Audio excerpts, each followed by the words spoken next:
Hi folks, Roach here in the wood shop. This will be a more serious video than others, and I want to talk about the apocalypse, the end of civilization as we know it, and the New World Order. Now, my guardian, sentinel, or protector, that which makes me do what it is that I do, requires me to actually display a few symbols so that those who need to know actually know where this is actually coming from. So the first, now you don't need to understand what it is. They will know where this is coming from these symbols. Some of you might know what these are. I'm not going to explain the symbols. You can figure these symbols out for yourself if you'd like. Call it a homework assignment. Okay, this is the first of these symbols. Okay, got that out of the way. All right, now here is another symbol. There is a reason why I wrote it that way, and those who need to know will know why I wrote it that way. Okay, now I'm going to introduce you to another symbol. Now, when I refer to this symbol in this video, I'm going to use the word on, O-N, like turn the light switch on. Okay? Now, on is the set theory representation of empty set or null set, and is sometimes represented using curly braces. In the set of complete human thought and language, there does not exist a singular term to properly represent the concept and being who is the supreme authority in the universe.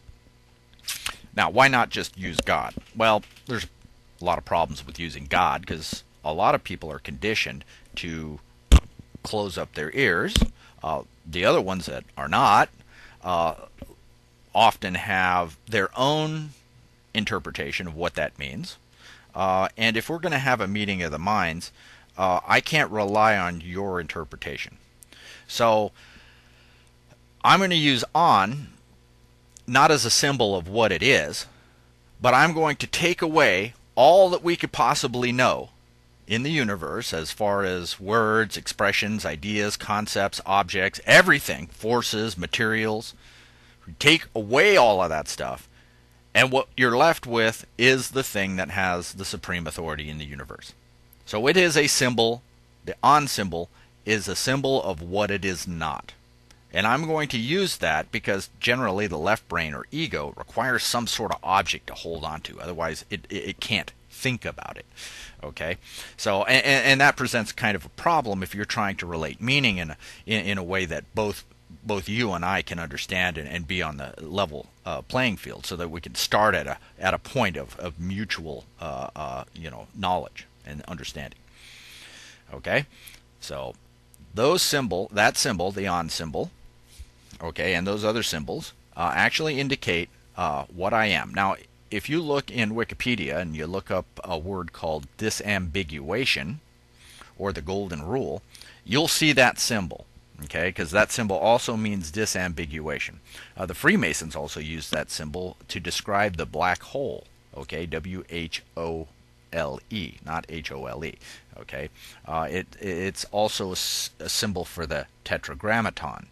Okay, so you can go and research those words yourself. I'm not going to go into them. I have a more important message to talk about. Now, why am I special? Well, on July 3rd, 2006, I was moved to a point of absolute desperation. Yeah, I was in a complete hopeless situation, and I could see no way out. And I was afraid. I was totally at the end of my rope. And I had just given up. So I'm walking my dog, and I look up in the sky because, I thought that's where on is. And I said, all right, I don't know what to do. It's not within me to save myself. So I tell you what, I'm going to trust you completely. without conditions. Now, if you want to just get rid of me, put me in a box or a cage, then okay, you go ahead and do that. I'll accept it, right? But I want to know the truth. Now, I didn't know what the truth was then, but I said I wanted to know the truth because I all I could see was scary things out there, and I was confused and I didn't understand. I couldn't tell the difference between what was real and what was fiction. So I asked that I know the truth, and while he or she was at it, if he could give me a real job, then I would really appreciate that. Be careful what you ask for, because you may get it. Now, from that point on, things started happening. The next morning, on July 4th, real early in the morning, I knew the truth. Well, On then revealed him herself to me, and I was terrified. Okay, and at that point, I knew the truth, and it tends to make you really small, because then you realize that, hey, there was nothing that happened in your life by accident, and everything that I did in my life actually brought me to that pivotal juncture in my life. So suddenly, I knew the truth. The truth was out there, and it was right there in front of my face, and I realized that all of this stuff that happened in my life happened for a reason, and I couldn't even tell that there was a system and a plan going on. However, it became apparent to me that not only had I been given a way out, but I had indeed been given a real job, and I'm doing that job right now. I'm here merely to remind us all what the law is, what the real law is, not what man thinks the law is, but what the real law is. You know, when you drop things and those kinds of things, because we've forgotten for a long time. We knew a long time ago, and we know when we're little kids, we know how things work here, but we forget as adults. And now we've got 7 billion people that just don't know the law, and with predictable results, because they think they control things here, and they don't. Okay, and if they knew the law, then they'd understand that they don't happen. Things don't just happen by luck or chance or accident, or or the force of will from one man. That's what makes knowing the law convenient. So I learned the law, and I got this new job, and in order to perform that job, that required that I knew the law. So that came down in about 2 seconds, and it just stretched my brain right on out. And then for the next 6 years, those principles in the law were demonstrated to me in my life in real direct ways. So everything that happened in my life after that was a specific education in the law.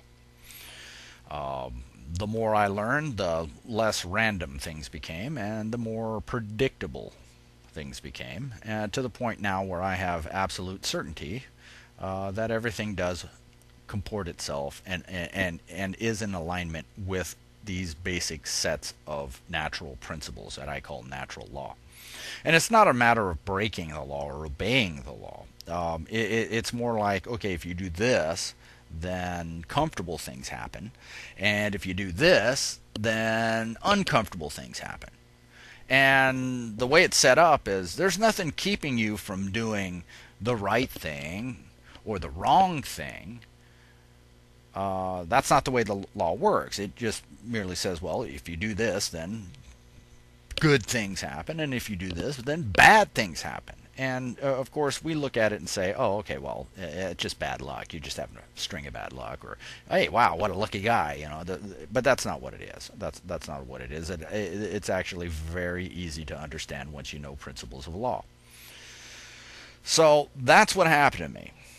Now, in those 6 years, I was sharpened, I was developed into a tool, I was educated to the law, That law was proven to me over and over and over again, and I was able to show other people these lawful principles, and they could do it themselves. And there's a few other people out there that have been able to listen to stuff that's on my website and my material and understand how that works. And of course, they're happy.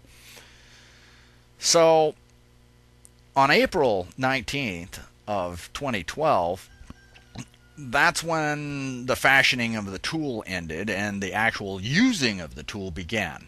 And it began with a demonstration. So all of the people in my environment were to get a demonstration of the law. So I acted to protect the people around me that didn't know the law. All right. So if you don't know the law, then you are technically what's called incompetent. If you're incompetent, the rule is that you're insane. And if you're insane, that you're not bound to any real contract, because you have to be competent in order to be bound to a contract. Now, why is that important? Well, I'll get into that later when I start explaining to you what civilization is. But the only things that's happened to me after 2006, and even before then, I just didn't have eyes to see it, was just simply a flawless execution of the law. Well, we need to understand some of the terms that I used at the beginning of the video. Let's start with apocalypse. Okay, apocalypse means leather mask or covering. Okay, and in the end times, right, where we're at right now, that leather mask or covering is going to be removed. And when it's removed and pulled back, then it reveals the truth. Okay? The truth is what we truly are. Okay? Now, we think we're these bodies when actually we're something quite a bit different. So in the end times, they speak in the Bible and in many areas that the leather covering is going to be pulled off and we're going to know the truth. Well, we'll know the truth of what we truly are. Now, what is the leather covering that they're talking about? Well, the leather covering is this. It's skin. Yeah. And when that's pulled back, we'll know the truth. Okay? The truth relates to the on symbol or on. Okay, so you can use those synonymously. So when they talk about you will seek the truth, you will know the truth, and the truth will set you free, they mean it. And it does. Okay. Okay. In order to understand the end of civilization, it's kind of important to understand what civilization is. Civilization is a means by which we can all live together peacefully. Okay? And it is a function of what we call a social contract or a contract. And that's primarily where it comes from. Now, citizens are considered inferior. Okay? And they're to act civilly to one another, right? In a civil way, meaning that that social contract defines the way you're going to treat one another, okay? So that's the contract. Now, it applies to people they call citizens. Now, citizens refer to those that are inferior, because it's only the inferior people that are bound to a civil contract. The superiors, they operate on a different set of rules, as they are courteous to one another, right? They are courteous, and that comes from the king's court, right? All the courtiers, or all of the people in the king's court, they behave courteously. And if they don't, then the king might chop their head off. So they got a different set of rules that they operate on. Okay? So in civilization, they have a contract, and it's basically a deal that everybody agrees to. Okay? So that's what civilization means. It's the implementation of a social contract. Now, that begs a question. What's a contract? Well, a contract is an arrangement. It is a set of law, natural laws, that govern power between two people in the form of an agreement. Okay? Now, in order to have a valid contract under natural law, right, there has to be an offer. A man has to offer something. It has to be accepted by another man or woman, right? So there's an offer and acceptance. Then there's an exchange of consideration. And when I say consideration, it's something real, something you hold in your hand, or time, or labor, or you're going to do something if they do something, something that's actually real. Okay, that's what's meant by consideration. So when you make your contract, then you and somebody else, the two parties to the contract, are going to perform certain tasks, right? And what those tasks are basically terms and conditions of the contract. So if you give me $5, right, real $5, and when I say $5, I don't mean these, okay, because these are colorable. I mean actual dollars, okay, something real, and this is real, okay. It could be anything. It says, well, if you give me 5 goats, then I'll paint your house for you. Okay. Well, that labor's real. Okay. That time is real. Okay. And wow, guess what you have at the end? Wow, you have a painted house, and I have 5 goats. Hey, that's great. All right. So that's what it is. Now, under civilization, we all agree that killing each other is just not a good idea, or stealing stuff is just not a good idea. So there's all of these basic rules that operate under this civil contract. Okay. So another aspect of a civil contract, a real civil contract under natural law, is there must be a meeting of the minds. Okay. That means there has to be 2 living bodies making the deal. If you don't have that, then you don't have a contract. See, if you don't have an offer, nobody offers something, and if nobody accepts it, and you don't exchange anything, and if it isn't between 2 people with a mind, or on has a mind too, you can make a deal with him, and that's why I'm doing this right now, is because I have a contract. And then if you don't have those 4 components, then you don't have a contract, right? So it's not enforceable. That means on doesn't force it to happen, meaning that this doesn't happen. Okay, so if there are parties that have a valid contract, they will be forced to perform according to the terms of the contract. Okay, so if I don't paint your house, you don't have to give me the goats. If you don't give me the goats, then I've been injured because you made a contract. So then all of the other people in the civilized society say, hey, wait a minute, you made a deal with this guy. You give him 5 goats. He paints your house. Well, he painted your house. Now cough up the 5 goats, or all of us in the society are going to beat the shit out of you. All right. So generally that's the way it works. And what causes all of the people around to beat the shit out of the guy if he doesn't honor his contract? Well, that's force of law. Okay, and that comes from on. On does that, just like gravity. Okay, so that's how that works, right? So under a contract, there has to be an acceptance. And what does that mean? That means it has to be willing, right? If I come up and I say, hey, I'm going to paint your house, and you're going to give me 5 goats. The other guy says, nope, sorry, bye. You go and pay you paint the house. You go to the guy and you say, hey, give me my 5 goats. He says, hey, man, we didn't agree. Right? You can't force me into your contract. Now that's very important to understand. All contracts have to be willing. Right? So if I go over there and I paint his house and say, hey man, you owe me 5 goats, and the other guy says, nope, sorry. I didn't willingly agree to your contract.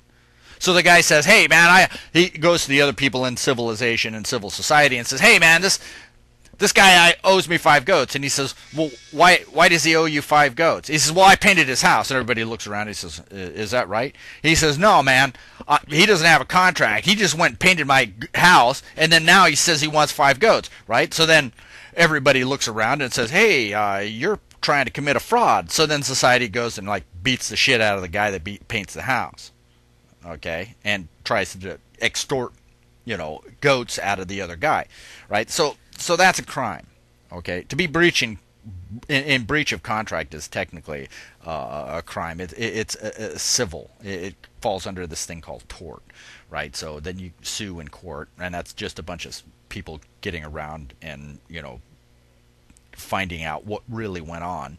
And that's the way that works. Okay, so all contracts must be voluntary. It's very important. Okay. And that's the issue that I'm going through right now. Okay, so in 2006, On basically says, okay, you're free. And now I'm going to show you why. And he did. He, she. Both. So I'm going along and I'm pretending to fit into civilized society. Okay. And I don't want to create any victims, because what I'm dealing with are other people that don't know the law, and I don't want to hurt them. Okay, they're confused. I mean, I have a duty to protect those people who are confused, right? If somebody's insane, then it's not okay for me to take advantage of them. Okay, it's just like if there's somebody asleep, they're unconscious, so they're unresponsive, right, or irresponsible, right? They're unresponsive. I'm not permitted under the law to take advantage of them. That's wrong. Okay? That's wrong.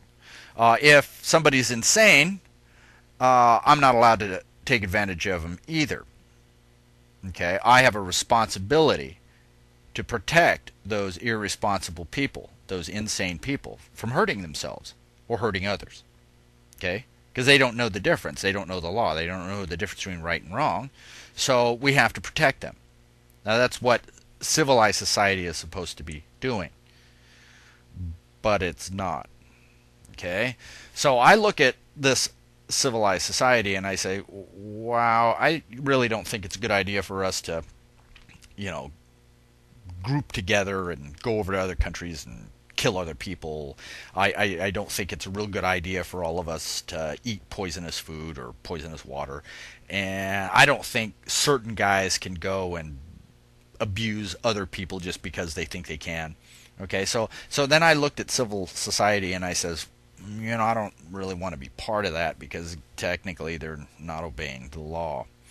And they're taking advantage of, the system itself takes advantage of people's ignorance, and you don't do that. You don't do that according to the law. That's criminal. You have a responsibility. Sane men have a responsibility to take care of those that are insane, and that doesn't mean taking advantage of them, hurting them, killing them. Here in Texas, they've been killing people that have mental disability, that don't know the right difference between right and wrong. They've literally been killing them people. Now, that's a no-no. You don't do that. All right? So we're off the reservation here, meaning we are totally off the ball field. Okay? Our civilized society is not civil, and here's why. Okay? All civilized systems of law, right, or any systems of law that are based on contract, or like a civil contract, any civilization must provide what's called remedy and recourse. And what does that mean? Because the contracts have to be willing, then you have the power to walk away from it. You can finally say, look, okay, I've fulfilled my part of the contract, and I'm done. Okay, you guys can play your game all you want, but I'm leaving. Okay? That civilized set of laws has to let you walk away. If it doesn't, then it's not civil. It's what's called compelled. So we're being forced in. Okay? That's another no-no. Okay? Now, every civilized system of laws must provide recourse. All right? So if I'm outside of civilized society and the social contract, and those playing inside that civil contract injures me in any substantive way, then I have recourse against that civilized system of law. We don't have that either. And this is what I'm proving right now. Okay? I went in on July 4th, 2006. I left civilized society because to me it didn't look very civilized at all. Okay, it looked to me like just something that hurt people with, and it's been very good at it. So I no longer wanted to be part of that. So I actually, in March of 2008, notified everybody. I went and recorded a document at the courts, and I said, and it's on my website. I basically said, okay, guys, I'm no longer part of civilized society, okay, and I'm okay as long as I don't hurt anybody, okay, and I haven't hurt anybody. You guys do your thing, and I'll do my thing. Well, unfortunately, the guys within the civilized society, they didn't let me out, and right now they're trying to force me to do something against my will. Okay, so that means that civil contract isn't willing. Okay, if I can't walk away from it peacefully, right, simply notify them that no longer I want to be part of this.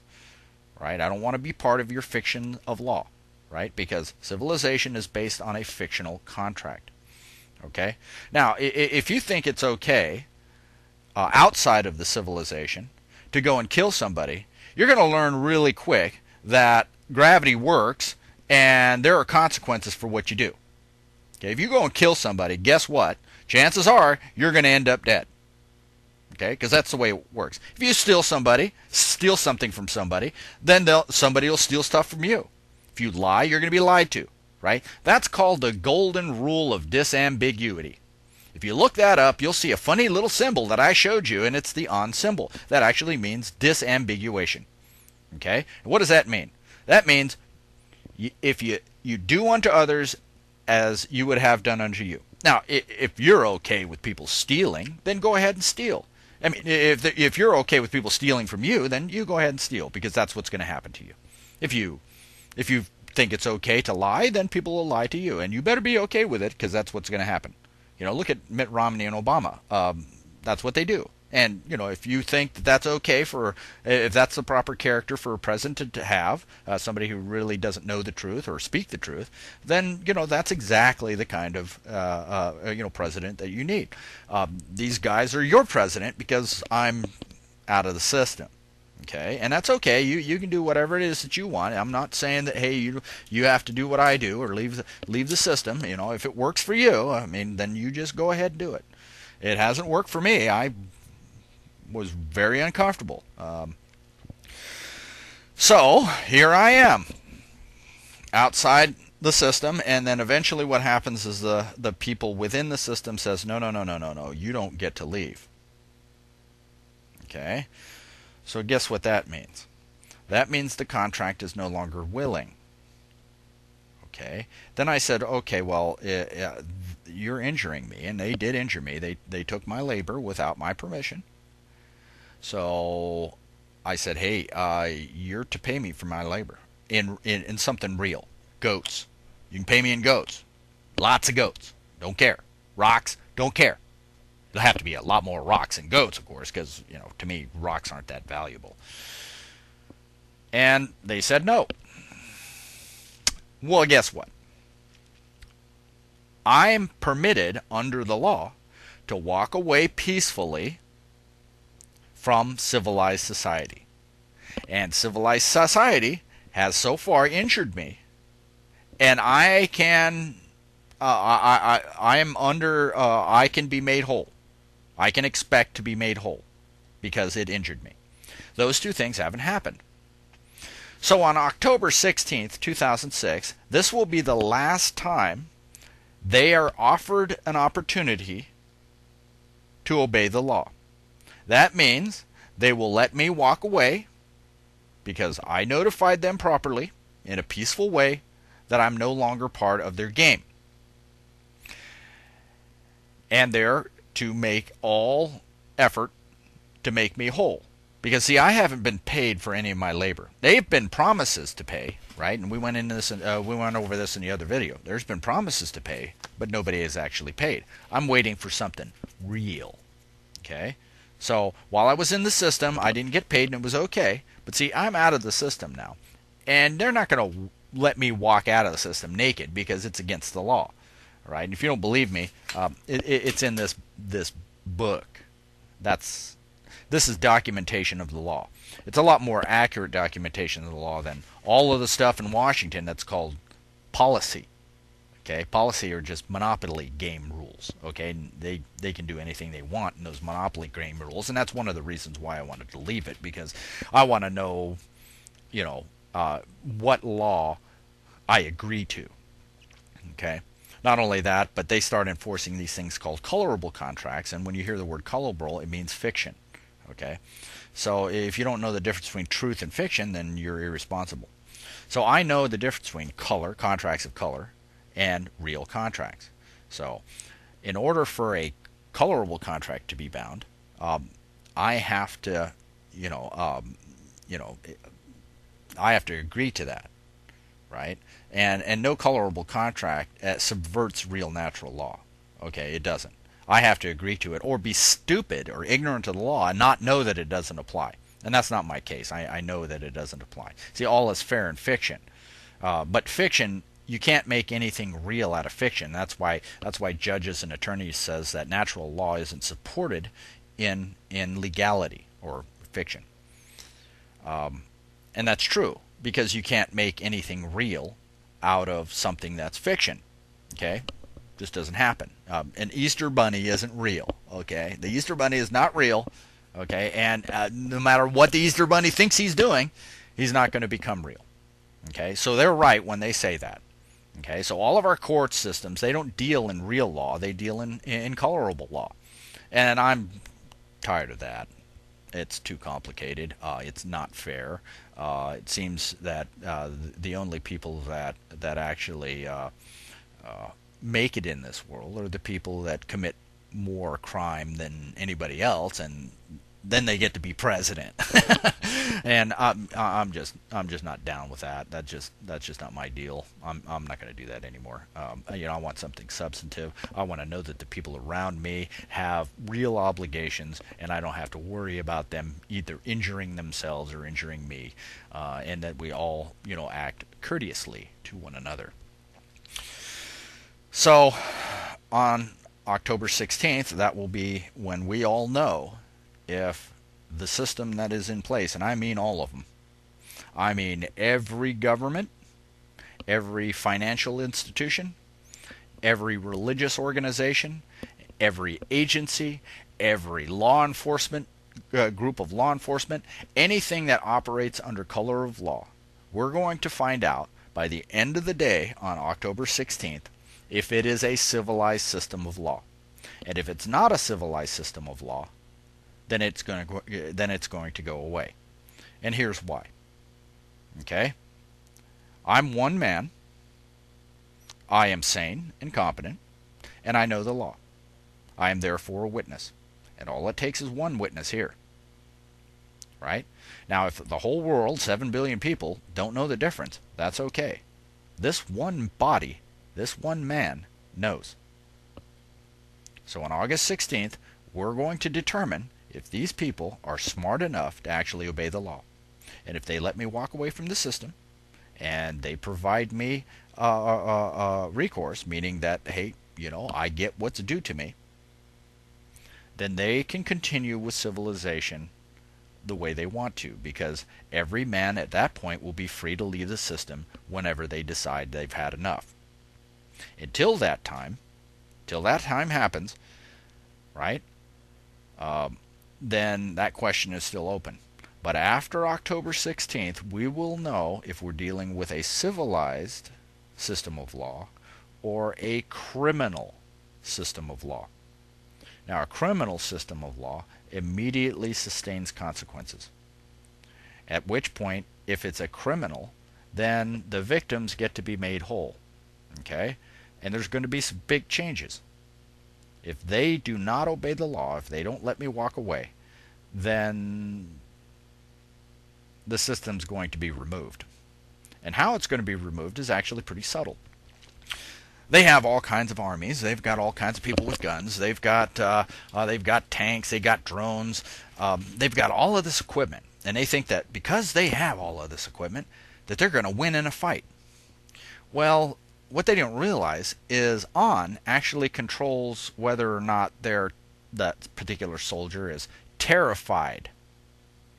Now, I'm talking scared to the point where he can't hold a gun or even pull a trigger.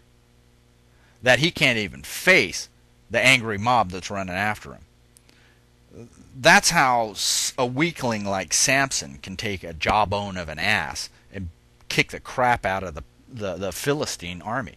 That's how that works, right? But since modern warfare has nothing to do with victory, it has everything to do with just arming both sides and profiting on the spoils. They just want both sides to kill one another. They don't care about actually winning because they're making money off of it on both ends. They supply our arms to both ends, so they could care less who wins. Okay, that's not victory. Well, Sun Tzu 2,000 years ago knew which general would win, and he said the one with the highest moral authority. Right? These are the principles in law known as trial by combat. And the idea is the knight who is true will win over the knight who is false. Okay? So, all of a sudden, now we have a criminal system of laws. Of course, they've got a lot of tanks and a lot of army guys, but they will lose the moral authority. So they will lack morale. That's where all this comes from. Right? And nobody wants to be a general of an army with no morale. Why? Because he knows he's on the losing side. Right? And after October 16th, then all the people who are in the system right now will be deprived of the peaceful means for leaving the system. That means at that point, they will prevail in a trial by combat. And they really won't have to fight very much. In fact, the armies who lack morale a lot of times kill themselves. And that's kind of fun to watch. Or they make these huge blunders that we call fratricide. Or there'll be fights between the ones that want to do right and protect the people and the ones who are just criminal douchebags that just want to try to enforce a unlawful system on everybody else like they were cattle or cows. Okay, so and this is what we're going through. We're going through a change in consciousness where people are waking up to the law. And it's going to be a good world. It's going to be a lot better than it is now because guess what? We'll go through the apocalypse and we'll know the truth and we'll know that things don't happen by accident. And it'll be a nice new world order. Of course, it won't be the way David Rockefeller thinks, because these guys seem to think that they're going to be able to control you and tell you what to do or put implants into you to make you do stuff. And that's not the way it's going to work. There'll be this revelation where the skin comes down, you know the truth, and wow, then you know the law. Then we can all just be happy together and we won't even need civilization because we'll all know our responsibility. And we'll all know not to hurt one another. And in fact, it won't even serve our purpose and interest to actually hurt anybody because hey, it'll be nice. It'll be fun. It'll be like a big backyard barbecue without all the alcohol. So nobody's getting obnoxious and stuff. So everybody's like friendly and eating their hamburgers or whatever it is, and they'll have plenty of food. Everything will be great. And the reason we don't have that now is because these guys who run the place have decided that you're not supposed to have enough food or you're not supposed to have enough money for shelter, and you're supposed to sit on a street corner with a cardboard sign begging for tokens. All right, so it's going to be a big change. It's going to be a big change, and it's going to happen pretty quickly. It's going to happen pretty quickly because I think after the end of civilization as we know it, and the return of law, then we will all know what our responsibility is. Now, that doesn't mean we all just throw a fit and just start hacking people to death or shooting and stuff, because it's not even required. There's no violence required at all. We just sit back, we learn the law, we know how it works, and then we understand that, hey, we have nothing to be afraid of. Why? Because we are an immense, infinite being that dwells in eternity, that has decided to pretend he's 7 billion people playing this video game. And that we really didn't have anything to worry about in the first place. So it'll be really interesting to see what happens on the 16th, because two things could happen. They could let me out of the system, and everything will be nice. Wow. Not only that, but if they let me out of the system, then they can let you out of the system too, because if one man is able to do it, then every man and woman is able to do it. See? You're in this too. If you like society the way it is right now, right, you can go ahead and stay in it. But if you're kind of tired about it, and if you want to just be free to do what you want to do without hurting anybody, as long as you don't hurt anybody, then it's okay. It's a lot easier to live that way. You just do your own thing, hang out with your neighbors and stuff, and you can figure out how to grow food and, do whatever it is you really need to do. Then, you can do that. However, if they decide to not do what the law says they're supposed to do, then that'll collapse. Now, we're coming really close to the point where Gog and Magog, and I don't know if you've read the end of the program here. This is the actual program. Gog and Magog is about to attack the chosen people, and it's going to happen right in front of our face, and we're not even going to know what's going on. But the actors do know what's going on. They really don't have much choice. So there's going to be all of this. There's going to be this huge light show. There's going to be this gnashing of teeth and stuff. And people will be running around and killing and murdering one another. And that's not a bad thing, okay? All right? Don't get me wrong. All right? I'm not saying that murder is okay, okay? It's not okay, right? I'm saying that you don't have to worry about that, okay? Because when you know the truth, you realize that, hey, wait a minute, we've just fooled ourselves into thinking that we're just this stupid, disposable flesh suit. All right? And what are we doing here? We're learning the difference between good and evil. And the way you do that is you have to experience evil. And we've done that, and I think we've done it enough to really plumb the absolute depths of our depravity. And because, hey, we've seen a lot of evil, and of course we've met the duty. So we pretty much know the difference between good and evil. So this game is slowly running its course, and pretty soon it's going to be over. And then we get to do something new. And once we have the knowledge of good and evil, then we get to apply it. Right? So that everybody wakes up, then we move into this new world order. Not the one that David Rockefeller thinks it's going to be, but the real new world order. And this is a message for David. The new world order is going to come, David, whether whether you're conquered or by your consent, but it is going to come.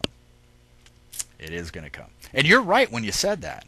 It's just not going to be quite the way you think it's going to be. And, Mr. Rockefeller, if you don't believe me, you can talk to my friends. You can talk to all the people that have decided to take the step to be responsible, to learn the law, and figure out that you don't run things here. You never have. Not any more than me. See, I have to do my job. My job is to remind everybody of the law, and when you do that, then you're reminded about who you are. So that flesh suit then falls off. I mean, in essence, it doesn't fall off, but then you realize what you are. You realize the truth. And that's what all this is about. Now, we take the world way too seriously because we're afraid. And why are we afraid? We're afraid because we've forgotten who we are. Right? So, October 16th, stay tuned. At that point, cool things are going to happen. Either the people are going to have the power to get rid of civilization, because it won't be civilization. It'll just be a criminal organization. Or I'll be allowed to leave the system, and everybody who decides that they want to be responsible and takes steps and commits themselves to that, they'll be able to leave the system. And slowly but surely, more and more people will leave. Some people want to stay in the system. Okay, some people are very comfortable being told what to do, and because they're afraid, and that's okay. That's okay. We there's no reason. I'd be the last one to want to scare you. I'd be the last one to try to infringe on your rights. And if you want to stay within the system, you have every right to do that. And I have no right to take that away from you. However, you have no right to keep me in the system that you like, right? So it'll be fair for everybody. The ones who want to stay in, they can stay in. The ones who want to leave, hey, they can leave. But no matter what happens, everybody gets taken care of. So slowly but surely, as we go through a few generations, then we'll transition out of the Iron Age into, I believe, a Silver Age, and then onto a Golden Age. But one thing's for certain, there's a pretty important change happening, and it's happening right now. So one thing I want to remind you, and if you listen to the Mayans, Maya actually means illusion. See, the Mayans actually been laughing at us. They've been waiting for this to happen the whole time, and they've just been sitting back laughing because they've known all along. Okay, it's us that have fooled ourselves, but they've known. And I heard a Mayan elder once that actually had some very good advice. He basically says, "Don't be afraid, and don't panic." Okay, this is all just a movie. It is an illusion, a Maya. That's all. All right. So you're going to go through. You're going to see some really nice stuff. This movie's getting really interesting now. But don't be afraid. All things are as they should be. Okay. Nobody's forgotten. Okay. Nothing. There's not one thing forgotten. Everybody plays their part in history. Everybody is important. Even though you may not think you're important, you're special. Okay, you're vital to providing this lesson to man. Okay, and to on. Okay, technically, that's what we're doing. We are bringing the knowledge of good and evil, and once we have the knowledge of good and evil, then we'll know how to create. We'll know how to structure a society that's really wonderful. At which point, then we become a responsible planet with responsible people on it. And wow, we're going to recognize that there's a whole universe full of responsible people, and the quarantine will no longer have to be enforced.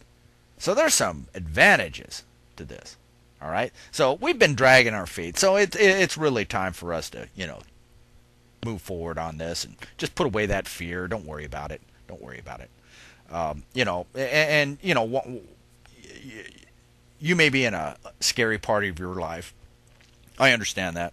You can take it too seriously. But just understand something. No one rides a boring roller coaster, right? No one wants to ride a boring roller coaster. So you come here to your life because it's interesting. Because there's that struggle and there's that suffering and all of that conflict and stuff like that. That's the good part. That's what you learn from. Okay?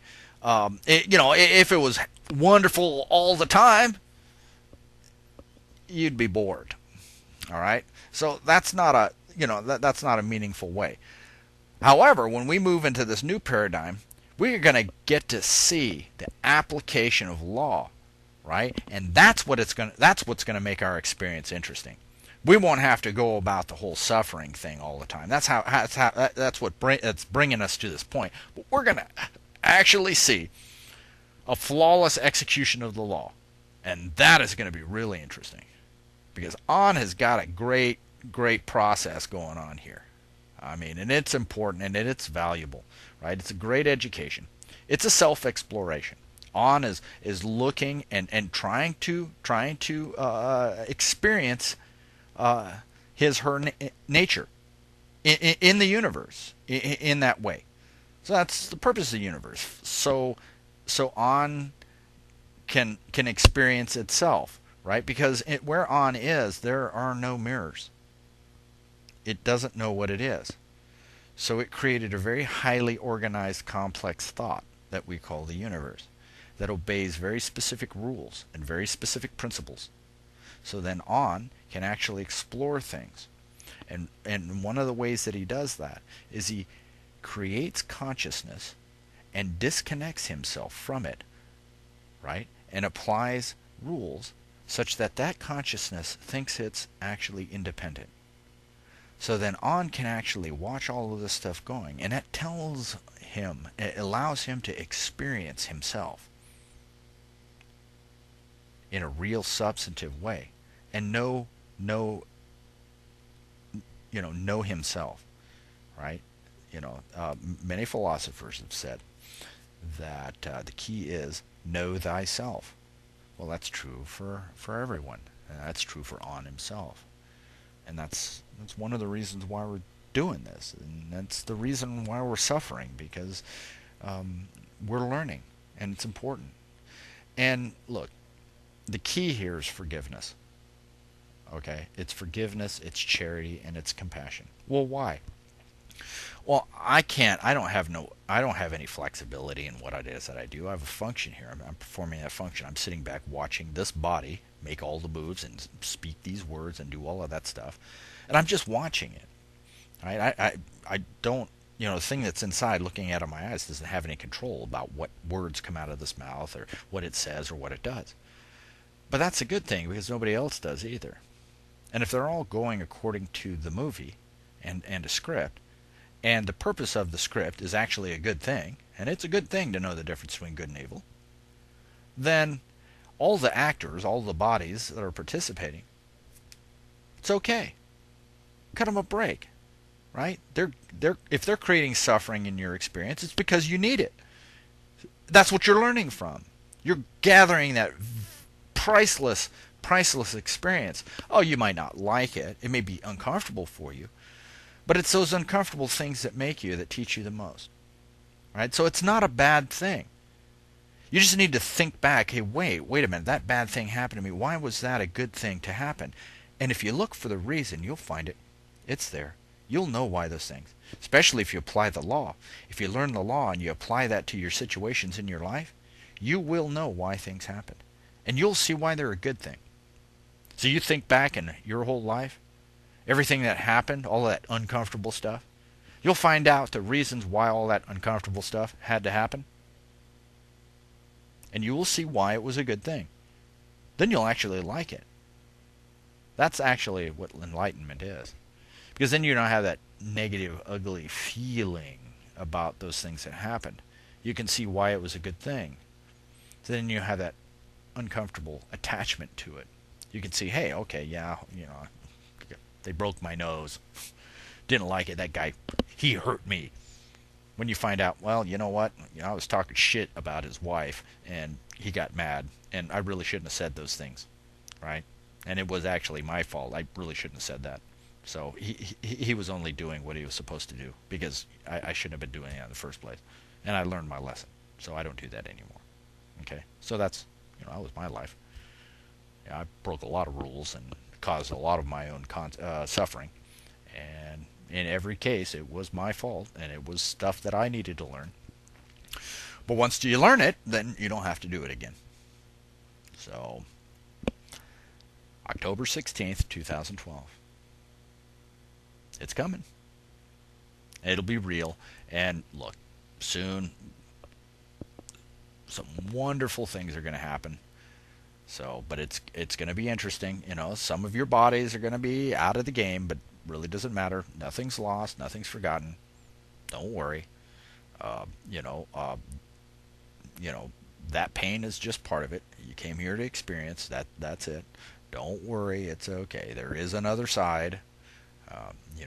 Once you leave this and the flesh suits pull down, then you know the truth, and that's a good thing. It's a good thing. So you don't have to worry about it. You exist in eternity. You don't have anything to worry about.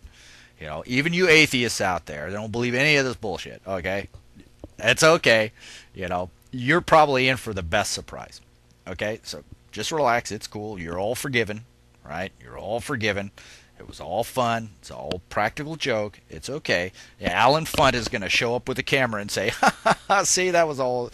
Yeah, see, did you see how you did that? Yeah, yeah, that's right. And then hey, you're going to be on TV. So yeah, it's just one of those things. So, well, I'm Roge here in the wood shop. You have a good day.